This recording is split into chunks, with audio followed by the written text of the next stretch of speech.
15 November நடைபெற்ற TNTET paper 1 தாளினுடைய உளவியல் பகுதியை நம்ம இப்போ பார்க்க போகிறோம். நான் நேற்று நடந்த டெஸ்ட்டில் இந்த உளவியலில் என்னென்ன கொஸ்டின் எழுதினேன், அதுக்கு என்ன ஆன்சர் பண்ணேன், அதை நான் திரும்பியும் அதே டெஸ்ட்டை எடுத்து லேர்னிங் அசிஸ்டண்ட் ஆப்பில் எழுதுகிறேன். அது உடனே திருத்தி எவ்வளோ மார்க் எனக்கு வரும் அப்படிங்கிறத காமிக்குது.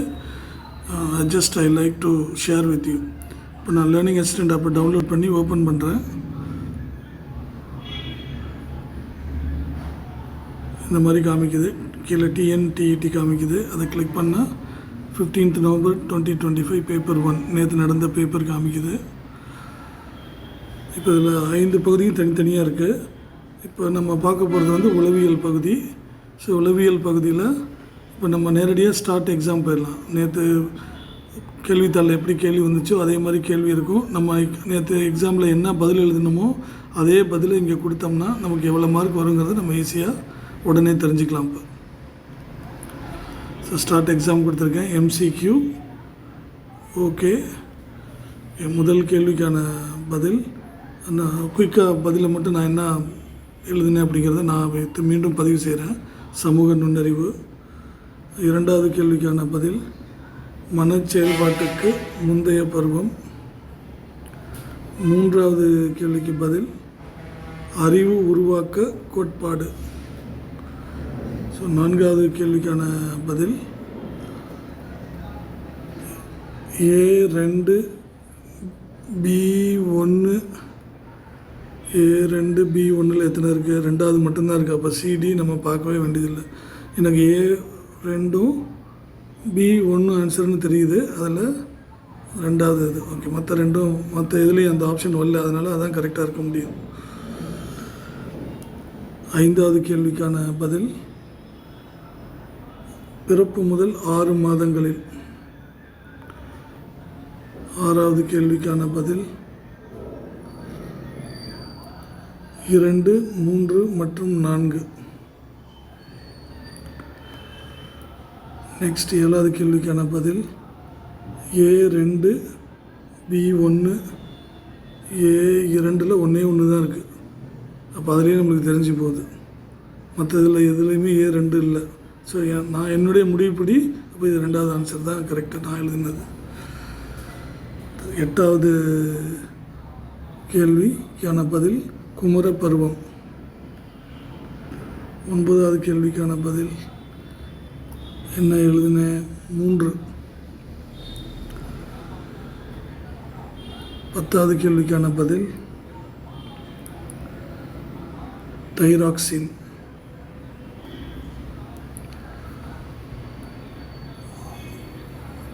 11வது கேள்விக்கான பதில் புலன்காட்சி கருத்தியல் நிலை. 2வது. 3வது மற்றும் பொதுமைப்படுத்துதல். அப்போ முதல் தான் கரெக்டு. 3 கரெக்டாக வருது. நான் சொல்கிற ஆர்டரில். அடுத்து 12வது கேள்விக்கான பதில் கூற்று 1 மற்றும் கூற்று 2 சரியானவை. 2மே சரியானவை. கூற்று 1 மற்றும் கூற்று 2 2மே சரியானவை. அடுத்த கேள்வி 13வது கேள்விக்கான பதில் கற்றலானது கட்டாயம் சரியான பாதையில் முன்னேற்றமுடையதாக இருக்க வேண்டியது இல்லை.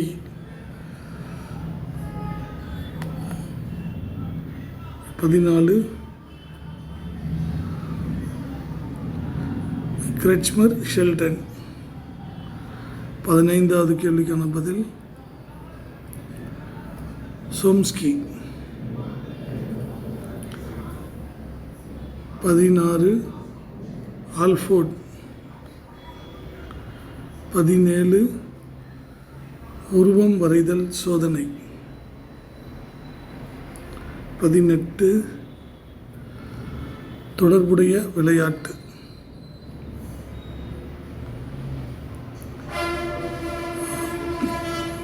19வது கேள்விக்கான பதில் மனப்பான்மை. 20 சமூக வளர்ச்சி. 21 கூற்று மற்றும் காரணம் சரி, கூற்றிற்கான சரியான விளக்கமாக காரணம் அமைகிறது. கூற்று மற்றும் காரணம் சரி, கூற்றிற்கான சரியான விளக்கமாக காரணம் அமைகிறது. அப்போ ஏ.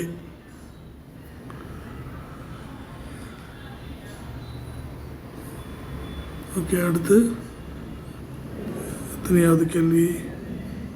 22வது கேள்வி.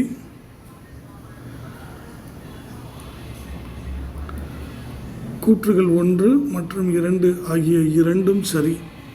கூற்றுகள் 1 மற்றும் 2 ஆகிய இரண்டும் சரி. அப்போ இதுக்கும் ஏ தான். அடுத்த கேள்வி 23வது கேள்விக்கான பதில் DACB.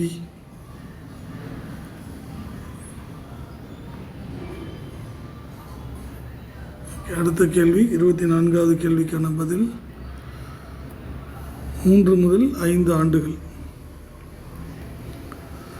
25 கற்க கற்றுக்கொள்ளுதல். 26 நரம்பு மண்டலம். 27 செயல்பாட்டுவாதி. 28 AC மற்றும் D மட்டும். AC மற்றும் D. AC மற்றும்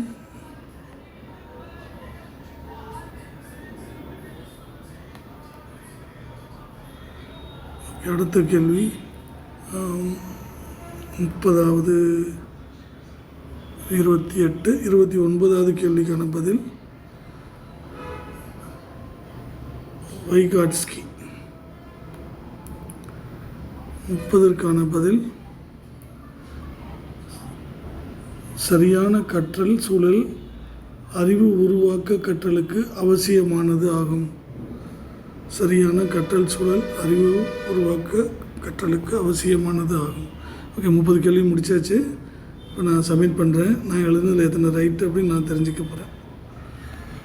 ஸோ 27 கொஸ்டின் ரைட்டு, 3 ஆன்சர் தவறு. ஸோ அந்த தவறு எங்கேங்கிறதையும் நம்ம பார்த்துக்கலாம். ஸோ 4வது கொஸ்டின் தவறாக இருக்குது.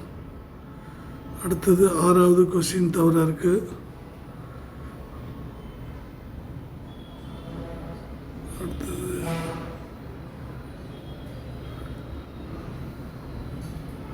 28வது கொஸ்டின் தவறாக இருக்குது.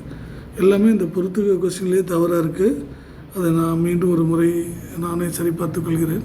ஸோ நீங்களும் என்ன பண்ணலான்னா, இப்போ நீங்கள் என்ன எக்ஸாமில் எழுதுனீங்களோ அந்த ஆன்சரை இங்கே கொடுத்து இந்த ஆப்பில் உங்களுக்கு எவ்வளோ மார்க் வரும்னு நீங்கள் தெரிஞ்சுக்கலாம். இப்போ நான் 5 டாப்பிக்கும் எழுதிட்டேன். எனக்கு இப்போ உளவியலில் 27, 2 இதில் 30க்கு 30, ஒரு 2 இதில் 29 வந்திருக்கு. இப்போ இதில் 1 மார்க், இதில் 3 மார்க்கு, 2 இதில் ஒவ்வொரு மார்க் போயிருக்கு. இப்போ மொத்தம் வந்து 5 மார்க் போயிருக்கு. அப்போ 150க்கு 145 மார்க்கு வரும். நீங்களும் என்ன பண்ணலாம், நீங்கள் என்ன எழுதுனீங்களோ அதை இதில் போட்டு நீங்கள் சரிபார்த்து கொள்ளலாம். நன்றி.